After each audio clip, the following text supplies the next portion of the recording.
Bismillahirrahmanirrahim. Assalamualaikum warahmatullahi wabarakatuh. Innal hamdalillah nahmaduhu wa nasta'inuhu wa nastaghfiruh wa nu'minu bihi wa natawakkalu alayh. Wa na'udzu billahi min shururi anfusina min sayyiati a'malina. May yahdihillahu fala mudilla lahu wa may yudlilhu fala hadiyalah. Wa asyhadu an la ilaha illallah wahdahu la syarika lah wa asyhadu anna Muhammadan 'abduhu wa rasuluhu la nabiyya ba'dah. Wa nusalli wa nusallimu ala sayyidina wa habibina Muhammadin sallallahu alaihi wasallam wa ala alihi wa ashabihi wa ummatihi wa baraka wa sallama tasliman katsiran katsira. Amma ba'd. Hadirin yang dimuliakan oleh Allah Subhanahu wa taala, alhamdulillah kita bersyukur kepada Allah Subhanahu wa taala bisa kembali di kajian Arba'in An-Nawawi. Nikmat dari Allah Subhanahu wa taala masih disibukkan dalam perkara talabul ilm. Sebagaimana Nabi SAW bersabda, barang siapa yang memudahkan langkahnya untuk belajar ilmu agama, maka Allah Subhanahu wa taala akan mudahkan langkahnya kepada surganya Allah Subhanahu wa taala. Baik, kajian kita pada kali ini akan membahas tentang hadis yang ketiga dari kitab Al-Arba'un An-Nawawiyah. Baik.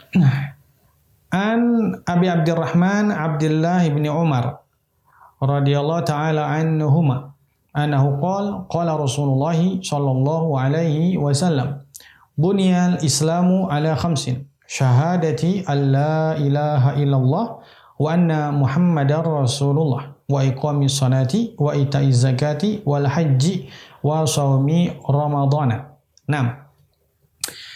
Diriwayatkan dari Abu Abdurrahman.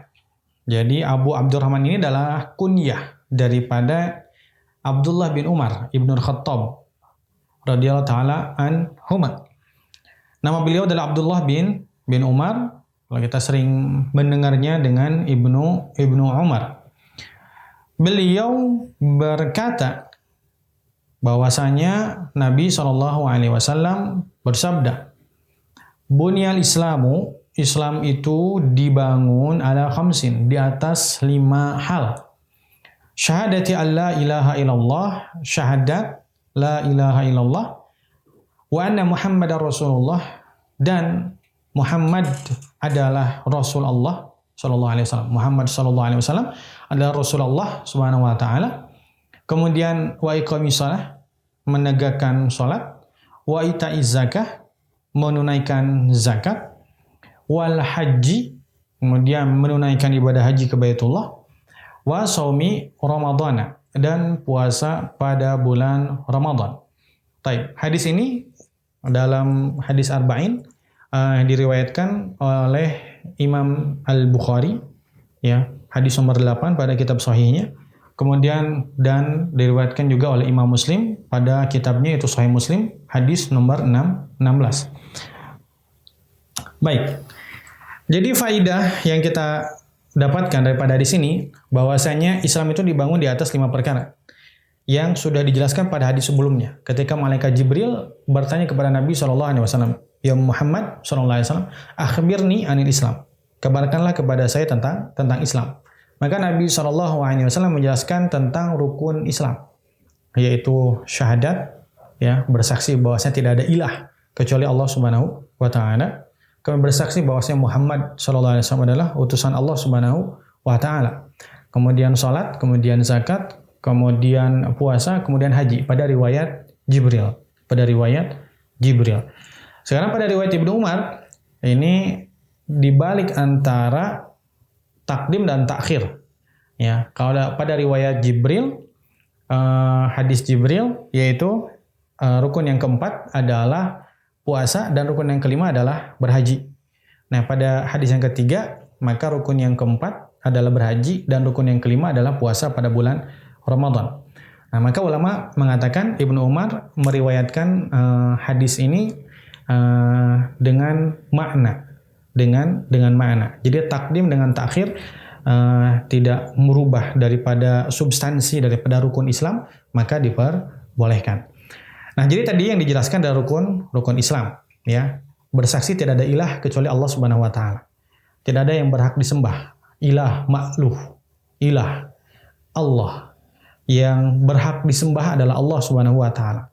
Mempersembahkan segala macam ibadah hanya untuk Allah Subhanahu wa taala. Jadi yang pertama harus difahamkan adalah ketika bersaksi asyhadu alla ilaha illallah adalah satu-satunya zat yang berhak untuk kita ibadahi adalah Allah Subhanahu wa taala. Ya. Makanya ketika orang kafir disodorkan, kalau seandainya kalian mengucapkan kalimat ini, maka orang-orang Arab dan orang-orang Ajam itu akan ada di bawah kekuasaan kalian. Oh, mereka senang sekali.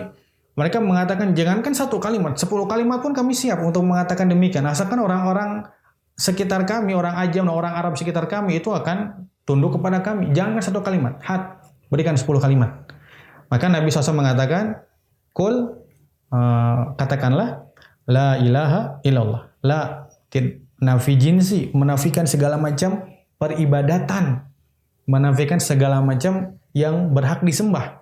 Nafikan, la ilaha illallah. Kemudian isbatkan hanya Allah Subhanahu wa taala. Jadi kalian tidak boleh menyembah kecuali hanya Allah Subhanahu wa taala. Nah, ini mereka yang tidak bisa. Mereka ingin menyembah Allah Subhanahu wa taala, tapi mereka pun ingin mempersembahkan ibadah kepada berhala-berhala mereka.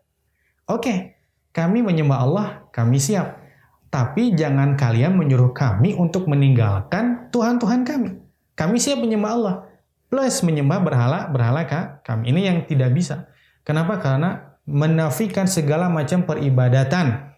La ilaha, tidak ada yang berhak disembah. Berhala-berhala, segala sesuatu selain Allah Subhanahu wa taala tidak layak untuk diibadahi kecuali Allah Subhanahu wa taala. Hanya satu zat, yaitu Allah Subhanahu wa taala. Kemudian Nabi SAW adalah utusan Allah Subhanahu wa taala. Taib. Nah, setelah rukun Islam yang kita jelaskan pada pertemuan kemarin, di sini alim ulama mengatakan kenapa jihad tidak masuk ke dalam rukun Islam. Padahal jihad ini adalah puncak suatu perkara. Sebagaimana dalam hadis sahih dijelaskan dzarwatu sanamihi. Taib, dzarwatu sanamihi. A'la syai'u dzarwah. Taib, itu segala sesuatu yang puncak tertingginya itu namanya dzarwah gitu. Nah, kenapa sesuatu yang dinamakan puncak yang tertinggi kok tidak dimasukkan ke dalam rukun Islam? Maka dikatakan oleh ulama dalam syarah Arba'in Nawawi, Ibnu Hajar Al-Haytami, beliau mengatakan karena hukum dari 5 rukun Islam tadi adalah fardu ain. Hukum syahadat fardu ain, hukum salat fardu ain, hukum zakat bagi yang mampu fardu ain. Taib, tidak bisa diwakilkan. Kemudian hukum puasa fardu ain juga. Kemudian hukum daripada haji bagi yang mampu fardu ain juga. Gitu. Nah, semuanya rukun yang disebutkan dalam hadis Ibnu Umar tadi adalah fardu ain.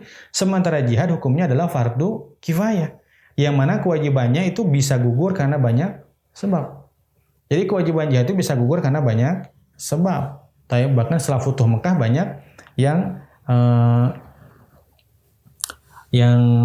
menjadi gugur kewajiban jihadnya. Di antaranya adalah seseorang yang sakit, maka tidak wajib untuk berjihad. Kemudian ada yang buta, tidak berangkat berjihad. Kemudian ada seseorang yang bertanya kepada Nabi, ya Rasulullah, saya sudah siap untuk berangkat berjihad. Kemudian saya tinggalkan orang tua saya menangis, tapi saya pengen berjihad. Tapi orang tua saya menangis. Maka Nabi SAW berkata, kamu kembali. Buatlah mereka tertawa sebagaimana kamu telah membuat mereka menangis. Jadi kewajiban jihadnya tidak menjadi fardu ain, tapi menjadi fardu kifayah. Nah, oleh karena itu jihad walaupun puncak daripada satu perkara, ya, puncak perkara Islam, tapi tidak masuk ke dalam rukun Islam karena hukumnya adalah fardu kifayah. Selanjutnya, dalam rukun Islam, syahadat, salat dan puasa termasuk ibadah badaniyah. Jadi syahadat ibadah badaniyah yaitu dengan lisan, asyhadu alla ilaha illallah wa asyhadu anna Muhammadar Rasulullah sallallahu alaihi wasallam. Salat ibadah badaniyah. Dimulai dengan takbir, ditutup dengan salam. Kemudian dan amal ibadah maliyah. Dan amal ibadah maliyah yaitu adalah amal ibadah maliyah itu adalah zakat. Jadi kalau syahadat amal ibadahnya badaniyah, ya, kemudian sholat amal ibadah badaniyah, tidak memerlukan uang dalam beribadah tersebut. Orang bersyahadat tidak mengeluarkan uang. Orang sholat pun tidak mengeluarkan uang dalam ibadah tersebut. Nah, ketika masuk ke rukun yang ketiga yaitu zakat, nah maka ini namanya ibadah maliyah. Dia tidak memerlukan badaniyah. Dia bisa menyuruh orang untuk menunaikan zakatnya. Dia bisa menyuruh amil untuk datang ke rumahnya untuk mengambil zakatnya. Nah, ibadahnya disebut ibadah maliyah. Baik. Puasa juga sama, ya ibadahnya badaniyah. Nah, adapun haji maka menggabungkan antara ibadah badaniyah dengan ibadah maliyah. Kenapa? Karena tidak cukup orang hanya mengeluarkan uang, kemudian dia diam di rumah, kemudian mendapatkan pahala haji. Tidak, dia harus berangkat ke Baitullah. Dia harus menunaikan tawaf, dia harus menunaikan sa'i, dia harus menunaikan wukuf di Arafah, dia harus menunaikan mabit di Muzdalifah, dia harus menunaikan mabit di Mina, dia harus lontar umroh pula, dan lain sebagainya. Dan tidak mungkin juga seseorang dia akan berangkat kalau dia tidak memiliki mal, tidak memiliki harta untuk berangkat berhaji. Nah, maka ibadah haji ini adalah gabungan antara ibadah maliyah dan ibadah badaniyah. Kemudian kita masuk ke hadis yang keempat. An Abi Abdurrahman Abdullah ibn Mas'udin radhiyallahu ta'ala anhu qala haddatsana Rasulullah sallallahu alaihi wasallam wa huwa shadiqul masduq. Inna ahadakum yujma'u khalquhu fi batni ummihi 40 yawman. Thumma yakunu 'alaqatan mithla dhalika. ثم يكون مضغة مثل ذلك ثم يرسل إليه الملك فينفخ فيه الروح ويؤمر بأربع كلمات بكتب رزقه وأجله وعمله وشقي أو سعيد والذي لا إله غيره إن أحدكم ليعمل بعمل أهل الجنة حتى ما يكون بينه وبينها إلا ذراع فيسبق عليه الكتاب فيعمل بعمل أهل النار فيدخلها وإن أحدكم لا يعمل بعمل أهل النار حتى ما يكون بينه وبينها إلا ذراع فيسبق عليه الكتاب فيعمل بعمل أهل الجنة فيدخلها رواه البخاري ومسلم. Taib, terjemahnya adalah dari Abu Abdurrahman Abdullah bin Mas'ud. Namanya kita mengenal Abdullah bin Mas'ud. Kunyahnya adalah Abu Abdurrahman. Taib. Abdullah bin Mas'ud adalah seorang sahabat yang senantiasa berkhidmat kepada Nabi Shallallahu Alaihi Wasallam. Sehingga dengan beliau adalah sahibun na'li Rasulullah Shallallahu Alaihi Wasallam. Beliau yang senantiasa membawakan sandalnya Nabi Shallallahu Alaihi Wasallam. Taib. Abdullah bin Mas'ud berkata, Rasulullah Shallallahu Alaihi Wasallam telah menceritakan kepada kami dan beliau seorang yang jujur lagi diakui. Shadiqul masduq. Shadiqul masduq. Tapi sebelum beliau dilantik menjadi Nabi SAW, Nabi SAW dikenal dengan as-shadiq, yaitu seorang yang jujur, seorang yang jujur. Kalau bukan karena kesombongan orang-orang kafir Quraisy waktu itu, mereka di hati mereka yang paling kecil mereka mengakui apa yang dibawa oleh Nabi SAW ini adalah benar. Tapi kenapa? Karena sebelum dilantik menjadi Nabi pun Nabi SAW sudah dikenal sebagai orang yang jujur, gitu. Baik. Kemudian beliau Shallallahu Alaihi Wasallam bersabda, sesungguhnya seorang dari kalian dikumpulkan penciptaannya di perut ibunya selama 40 hari. Selama 40 hari. Kemudian menjadi segumpal darah selama itu pula, maksudnya 40 hari. Berubah dari nutfah kemudian menjadi segumpal darah. Kemudian menjadi segumpal daging selama itu pula. Artinya 40 hari. Jadi 40 hari, 40 hari, 40 hari. Jadi kurang lebih 4 bulan. Ya, 1 bulan 30 hari. Yang kemudian 10 hari, 10 hari, 10 hari. Akhirnya menjadi bulan yang keempat. Jadi selama 4 bulan, akhirnya dia berubah menjadi segumpal lagi mulai. Kemudian diutus seorang malaikat kepadanya. Diutus malaikat ketika masa sudah 4 bulan. Kepadanya untuk meniupkan ruh kepadanya. Jadi masa ditiupkan ruh setelah masa bayi tersebut 4 bulan di perut ibunya. Baik. Kemudian diperintahkan malaikat tersebut untuk menulis. Menulis apa saja? Yang pertama, menulis rizkinya. Yang kedua, menulis ajalnya. Yang ketiga, menulis amalnya. Apakah celaka atau bahagia? Apakah celaka atau bahagia? Kemudian selanjutnya Nabi SAW bersabda kembali, demi Allah yang tidak ada sesembahan yang berhak disembah selain Ia. sesungguhnya seorang dari kalian benar-benar beramal dengan amal penghuni surga. Sehingga jarak antara dia dan surga hanya 1 jengkal saja. Saking solehnya. Jadi jarak antara dia dengan surga itu hanya 1 jengkal saja. Taib. Kemudian takdir mendahului dia. Yang tadi sudah ditulis oleh malaikat. Taib, ketika bayi tersebut 4 bulan di perut ibunya. Lalu dia beramal dengan amal penduduk neraka. Sebelumnya dia mengamalkan amalan ahli surga. Kemudian ketika jarak antara surga dengan dia hanya 1 jengkal, sedikit lagi. Kemudian takdir Allah berlaku, ia mengamalkan amalan penduduk neraka, lalu meninggal dunia. Kemudian ia pun memasuki neraka. Sebaliknya, dan sesungguhnya seorang dari kalian benar-benar beramal dengan amalan penduduk neraka. Tapi dia mengamalkan banyak maksiat, tapi tidak melakukan kesyirikan kepada Allah Subhanahu wa taala. Tapi dia melakukan maksiat-maksiat sehingga tidak ada jarak antara dia dengan neraka, hanya 1 jengkal saja. Jadi dikatakan mungkin ini orang karena maksiatnya demikian banyak dan zahir, itu orang vonis dia itu jadi penduduk neraka. Dah, jaraknya 1 jengkal. 1 jengkal lagi dia masuk ke dalam neraka. Saking dekatnya dengan neraka menjelang kematian dia. Lalu takdir mendahului dia. Takdir yang mana? Takdir yang tadi telah dituliskan oleh malaikat tadi. Taib. Lalu ia beramal dengan amalan penduduk surga, maka ia pun memasuki surga. Taib. Hadis ini diriwayatkan oleh Al-Bukhari, taib, dalam kitab sahihnya nomor 3208, dan diriwayatkan juga oleh Imam Muslim dalam Sahih Muslim dengan nomor 2643. Baik. Dari hadis ini kita bisa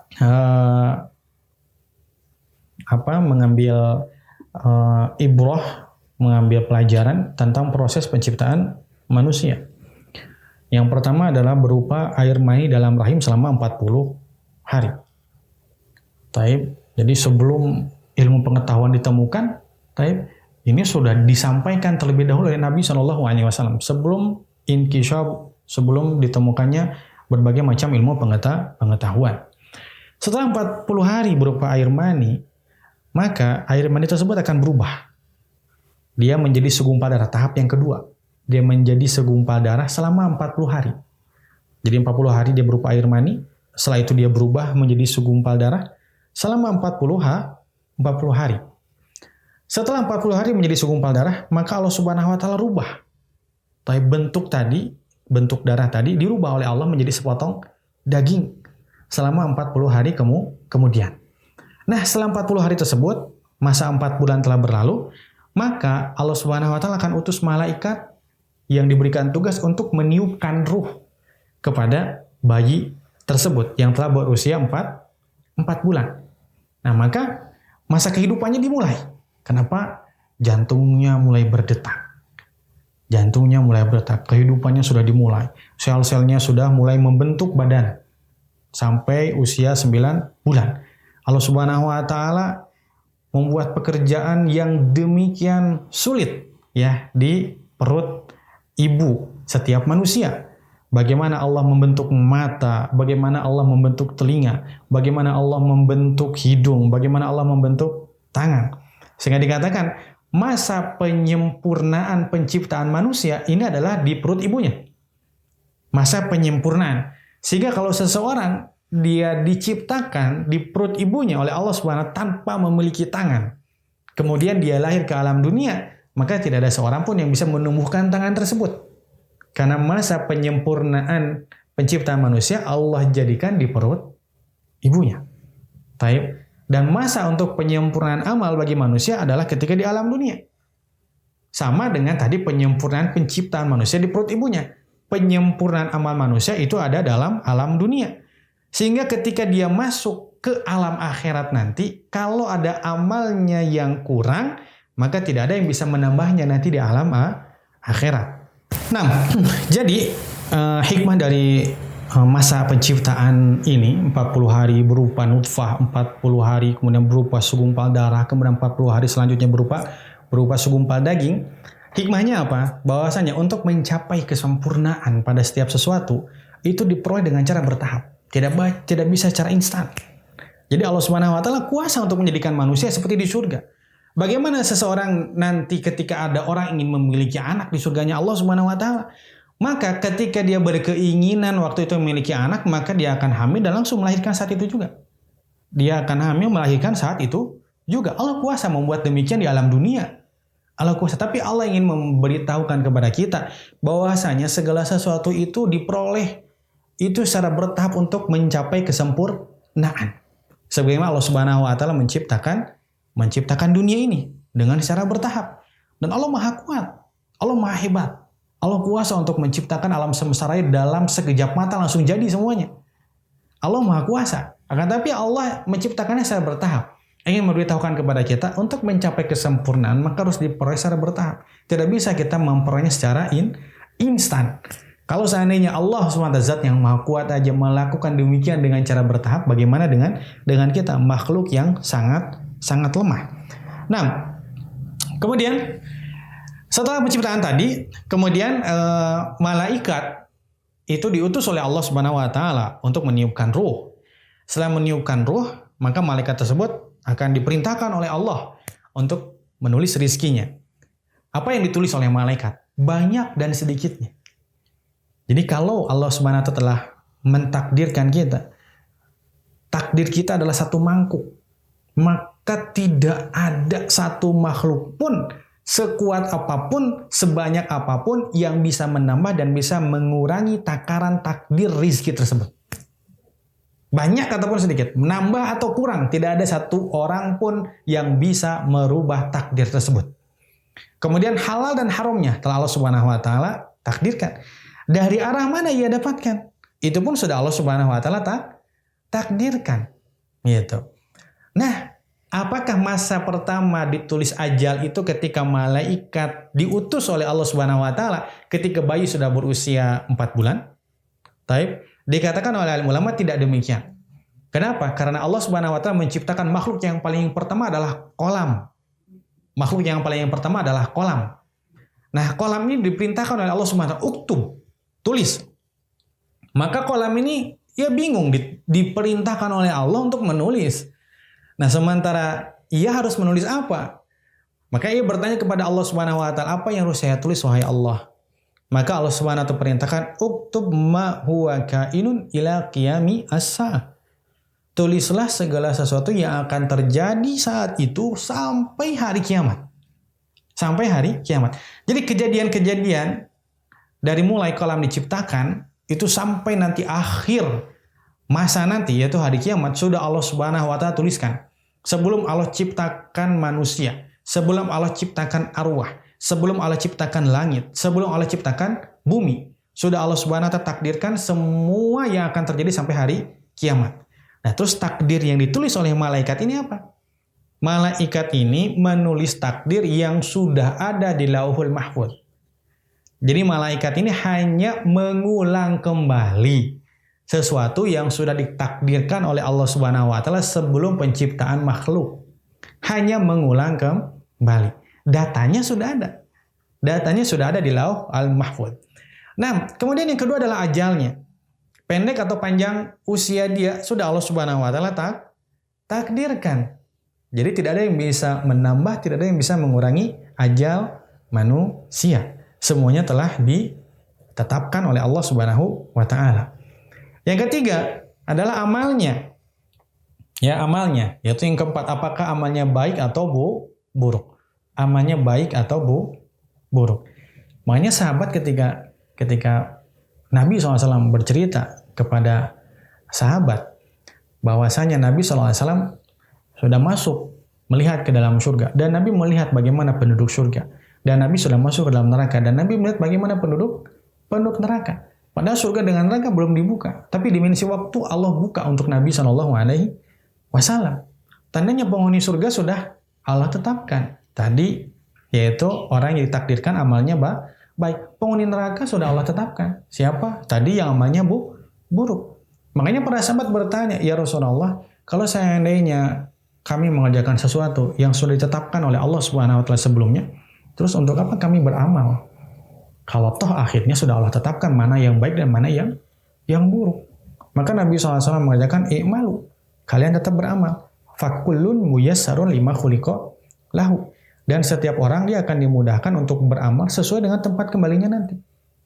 Kalau dia ditakdirkan oleh Allah Subhanahu wa taala menjadi penghuni surga, maka dia akan mudah untuk mengamalkan amalan ahli surga. Dia sebetulnya udah malas untuk ikut pengajian, dia malas untuk ikut kajian, ya. Tiba-tiba ada bosnya misalkan datang ke rumahnya kemudian ngajak dia ke kajian, akhirnya dia harus berangkat. Tadinya dia nggak mau. Tadinya dia tidak mau. Tapi ternyata Allah mudahkan dia untuk beramal-amal kebaikan. Dia ingin sedekah, dia nggak punya uang. Tiba-tiba tidak lama daripada dia ada keinginan untuk sedekah tersebut, tiba-tiba ada orang memberikan hadiah kepada dia berupa uang. Akhirnya dia bisa untuk bersedekah gitu. Jadi orang yang ditakdirkan oleh Allah Subhanahu wa taala menjadi penduduk surga, maka Allah Subhanahu wa taala akan mudahkan dia untuk beramal ahli surga. Begitupun sebaliknya. Berbagai macam sebab itu menghalangi dia untuk berbuat maksiat, tapi ada aja celah sehingga dia bisa berbuat maksiat. Nah, maka berhati-hati ketika Allah mudahkan kita untuk berbuat maksiat, ya jangan-jangan tempat terakhir kita adalah atau takdir kita adalah takdir yang buruk. Nauzubillahi min dzalik. Takdir ini sudah Allah tetapkan sebelum manusia diciptakan. Jadi takdir ini sudah Allah tetapkan sebelum manusia diciptakan. Pada masa ini peristiwa yang terjadi adalah penulisan, bukan penetapan. Hanya penulisan saja. Penetapannya sudah Allah tetapkan ketika kolam mulai menulis. Jadi ini hanya menulis saja, bukan menetapkan. Baik. Innamal a'malu bil khawatim. Jadi amal kita itu bergantung kepada akhirnya.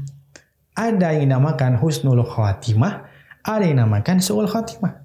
Sekarang Nabi SAW akan membahas tentang amal husnul khatimah, seseorang yang mendapatkan husnul khatimah dan seseorang yang mendapatkan su'ul khatimah. Apa itu? Satu amalan dilihat pada akhir hayatnya. Bagi mereka yang sudah ditakdirkan menjadi penghuni surga, maka ia akan dimudahkan untuk mengamalkan amalan yang akan membuatnya masuk ke dalam surga. Begitupun sebaliknya. Maka Nabi bersabda, beramallah kalian. Kalian akan dimudahkan untuk beramal sesuai dengan takdir kalian. Hadis ini diriwayatkan oleh Imam Bukhari pada sahihnya nomor hadis 4949. Artinya bagi mereka yang akan bahagia dengan takdir menjadi penduduk surga nanti, maka ia akan dimudahkan untuk melakukan amal-amal soleh. Dia akan dimudahkan untuk melakukan amal-amal soleh. Dan bagi mereka yang akan celaka ya dengan takdir menjadi penduduk ahli neraka, maka ia akan mudah untuk melakukan maksiat. Nah, hadirin subhanahu wa ta'ala, maka husnul khatimah dengan su'ul khatimah. Amal baik dan amal yang buruk. Amal baik adalah amal yang dicintai oleh Allah Subhanahu wa ta'ala. Dikatakan segala sesuatu yang dicintai oleh Allah Subhanahu wa ta'ala, maka itu adalah ibadah. Segala sesuatu yang Allah senang dan Allah ridho kepada perbuatan tersebut, maka itu adalah ibadah. Dan itu adalah sebab seseorang masuk ke dalam surga dengan rahmat Allah Subhanahu wa ta'ala. Tidak ada seorang pun yang bisa masuk ke dalam surga atau menyelamatkannya daripada azab di akhiratnya Allah Subhanahu wa ta'ala kecuali rahmat Allah Subhanahu wa ta'ala. Makanya sahabat bertanya, "Wala anta ya Rasulullah?" Ya Rasulullah, walaupun engkau pun tidak akan selamat kecuali dengan rahmat Allah Subhanahu wa ta'ala. Betul, walaupun saya, kata Nabi SAW. Saya pun tidak akan bisa selamat kecuali dengan rahmat Allah Subhanahu wa ta'ala. Tapi bukan berarti menafikan amal. Amal yang kita buat itu bisa menarik rahmat Allah Subhanahu wa ta'ala. Tidak bisa seseorang dia bertawakal dengan rahmat Allah Subhanahu wa ta'ala dan dia tidak mau beramal. Dia tidak mau sholat, dia tidak mau zakat, dia tidak mau sedekah, dia tidak mau senyum, dia tidak mau beramal-amal kebaikan yang lainnya. Dia hanya berharap rahmat Allah Subhanahu wa ta'ala. Dia tetap harus beramal karena amal tersebut bisa menarik rahmat Allah Subhanahu wa ta'ala. Tapi di antara amal yang baik adalah taubat dari perbuatan dosa. Di antara amal yang baik adalah taubat daripada perbuatan dosa. Jadi tadi dijelaskan, seseorang di antara kalian melakukan amalan ahli neraka. Melakukan amalan ahli neraka. Sampai tidak ada jarak antara dia dengan neraka kecuali hanya satu jengkal saja. Satu jengkal saja. Jadi kasarnya itu dia hanya menunggu kematian saja masuk ke dalam nerakanya Allah Subhanahu wa ta'ala. Tapi Allah takdirkan dia menjadi penghuni surga. Takdir Allah yang berlaku kepada dia. Akhirnya apa? Dalam satu hadis Nabi SAW, Nabi bercerita tentang seorang pada masa Bani Israel. Taib. Dia telah membunuh 99 orang. Jadi hati siapa yang dia telah mengenal Allah Subhanahu wa taala, kemudian dia berbuat maksiat, dia tidak mau tobat kepada Allah Subhanahu wa taala. Hati yang paling kecil, orang yang berbuat maksiat dia ingin kembali kepada Allah Subhanahu wa taala. Maka dia bertanya kepada seorang rahib ahli ibadah, bahwasanya saya sudah membunuh 99 orang. Apakah ada taubat buat saya? Maka rahib tersebut mengatakan, apa yang Anda bunuh telah banyak sekali. Tidak ada taubat bagi Anda. Tapi karena dia kesal kepada jawaban seorang rahib tersebut, maka dia sempurnakan pembunuhannya menjadi 100. Menjadi 100. Bertambah dosa dia. Tapi tetap dia ingin kembali kepada Allah Subhanahu wa taala. Dia mencari seorang ulama, bertanya kepada dia, apakah dia bisa taubat atau tidak? Berjumpa dengan seorang ulama tersebut menjawab, apa yang menghalangi Anda dengan taubat kepada Allah Subhanahu wa taala? Allah menerima taubat Anda. Yang harus Anda lakukan adalah Anda keluar, pindah dari kampung yang buruk, pindah kepada kampung yang baik. Pindah dari suasana yang buruk, pindah kepada suasana yang baik. Selesai. Dia berangkat, di tengah jalan, Allah SWT takdirkan kematian menghampiri dia. Datang malaikat rahmat dengan malaikat azab kepada dia. Malaikat rahmat mengatakan, ini bagian saya. Kenapa? Karena dia sudah berniat berbuat kebaikan. Kata malaikat azab, enggak, ini bagian saya. Masuk ke dalam nerakanya Allah. Kenapa? Karena dia belum pernah berbuat kebaikan. Niat itu kan amalan hati. Tapi amal yang dia buat, amalan zahirnya nggak ada. Tapi akhirnya Allah SWT utus satu malaikat sebagai penengah. Maka ia berkata, ukur saja ke tempat mana ia lebih dekat, masukkan kepada kampung tersebut. Maka subhanallah, karena niat yang baik tadi, dan takdir Allah berlaku kepada dia, dia sudah berniat mengerjakan perbuatan yang baik, maka Allah Subhanahu wa taala perintahkan bumi yang ini, yaitu tempat orang buruk tadi, menjauh. Dan bumi yang ini, kampung orang solehnya, mendekat. Sehingga orang tersebut yang telah membunuh 100 orang tadi, digolongkan sebagai orang soleh tersebut. Dan Allah SWT terima taubatnya, Allah masukkan ke dalam surganya Allah Subhanahu wa ta'ala. Taib, husnul khatimah. Husnul khatimah. Jadi, perbuatan taubat, ya, amalan taubat daripada perbuatan dosa, maka akan membuat dosa tersebut dihapus oleh Allah Subhanahu wa ta'ala. Taib, sekarang amal yang buruk. Amal yang buruk. Seseorang dia melakukan amalan yang buruk. Mereka melakukan perbuatan dosa. Tapi dia tidak melakukan perbuatan syirik. Dosa dia. Sampai meninggal dunia dia belum sempat taubat. Dia meninggal dunia belum sempat bertaubat kepada Allah Subhanahu wa taala. Dan dia melakukan perbuatan dosa. Akhirnya apa? Mati dalam keadaan demikian. Maka ia tergantung kepada kehendak Allah Subhanahu wa taala. Tahta masyiatillah. Orang yang mati dalam keadaan maksiat kepada Allah Subhanahu wa taala, maka dia tahta masyiatillah. Dia tergantung kepada kehendak Allah Subhanahu wa taala. Kalau Allah Subhanahu wa taala berkehendak untuk mengadabnya, maka ia akan diadab. Adilnya Allah Subhanahu wa taala. Kenapa? Dia yang berbuat maksiat. Orang yang berbuat maksiat yastahiqu alal adab. Dia berhak untuk mendapatkan azab. Karena Allah telah jelaskan, tidak ada satupun yang disembunyikan oleh Allah Subhanahu wa taala melalui Nabi sallallahu alaihi wasallam. Perbuatan yang baik telah Nabi jelaskan, semua perbuatan yang baik. Perbuatan yang buruk telah Nabi jelaskan, itu adalah perbuatan yang buruk. Adilnya Allah Subhanahu wa taala, Allah jelaskan perbuatan yang akan membuat kita disiksa oleh Allah Subhanahu wa taala. Nah, maka ketika dia diazab oleh Allah Subhanahu wa taala karena perbuatan dosa dia, itu adalah adilnya Allah Subhanahu wa taala. Tapi bisa Allah azab dia karena adilnya Allah Subhanahu wa taala, karena dia telah melakukan perbuatan dosa. Kalau Allah berkehendak, bisa jadi ada kemungkinan yang kedua. Apa itu? Allah kalau berkehendak untuk mengampuninya, maka ia pun akan diampuni oleh Allah Subhanahu wa taala. Tanpa ada sebab, tanpa ada sebab. Dalam hadis-hadis dijelaskan, seseorang datang di akhiratnya Allah Subhanahu wa taala ketika akan ditimbang amalannya. Disodorkan di hadapan dia 99 buku catatan keburukan dia. Satu buku catatannya sejauh mata memandang. Satu bukunya itu sejauh mata memandang. Dia memiliki keburukan 99 buku. Hanya ketika ditanya orang tersebut oleh Allah Subhanahu wa taala, apakah penulisku telah berbuat zalim kepada Anda? Adakah yang mereka tulis tidak Anda kerjakan? Makanya mengatakan, ya wahai Allah, tidak. Semua yang mereka tulis adalah apa yang saya kerjakan. Tapi apakah Anda punya kebaikan? Dia berpikir lagi tidak punya kebaikan. seumur hidup dia penuh dengan keburukan, gitu. Akhirnya Allah Subhanahu wa taala, Anda punya kebaikan. Apa? Anda telah mengucapkan kalimat syahadat, asyhadu an la ilaha illallah wa anna muhammadar rasulullah sallallahu alaihi wasallam. Uhdhur waznak. Ayo, datang kepada timbangan Anda.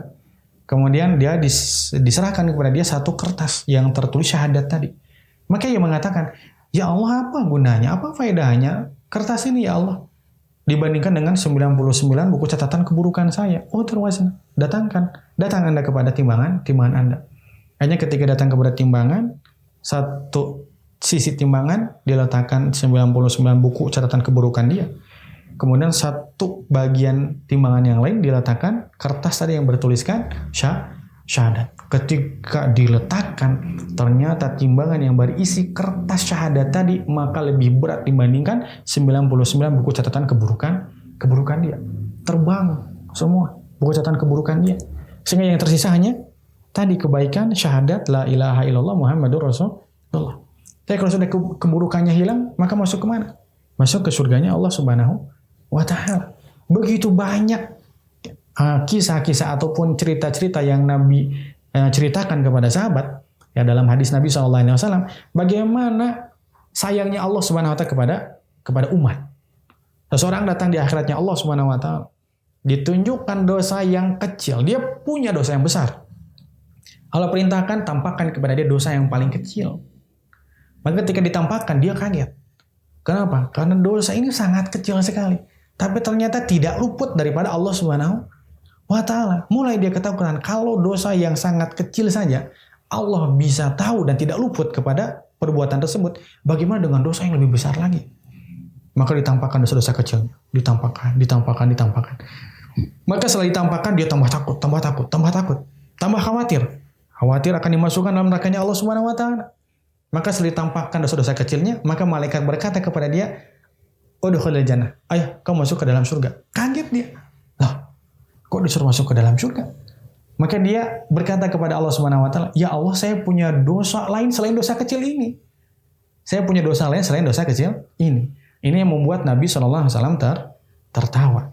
Nah, jadi bagaimana sayangnya Allah Subhanahu wa ta'ala. Jadi kaidahnya tadi, seseorang yang mengamalkan amalan ahli surga, maka yastahiqqu alal ajr, yastahiqqu alal jannah. Maka orang yang melakukan amalan kebaikan ya sampai akhir hayat dia, sampai dia husnul khatimah, maka yastahiqqu alal ajr. Maka dia berhak untuk mendapatkan pahala dan dia berhak untuk mendapatkan surga. Syaratnya amal baik dia harus terpenuhi 2 syarat, yaitu ikhlas karena Allah Subhanahu wa taala dan sesuai dengan sunnah Nabi sallallahu alaihi wasallam. Baik. Dan sekarang orang yang berbuat amal keburukan, dari mulai dia balik sampai dia akhir hayat dia melakukan amal keburukan, yastahiqu alal adam. Sebagaimana tadi, seseorang yang melakukan amal ahli surga sampai tidak tersisa jarak antara dia dengan surga kecuali hanya satu zira, ya satu jengkal saja, hanya satu jengkal saja. Maka takdir Allah berlaku kepada dia, ya maka Allah Subhanahu, dan dia melakukan perbuatan ahli neraka, ya maka dia masuk ke dalam nerakanya Allah Subhanahu wa ta'ala. Kenapa? Karena orang yang berbuat dosa maka yastahiqu alal adzab. Orang yang berbuat dosa dia yastahiqu alal adzab. Dia berhak untuk mendapatkan adzab. Tapi berhak untuk mendapatkan adzab.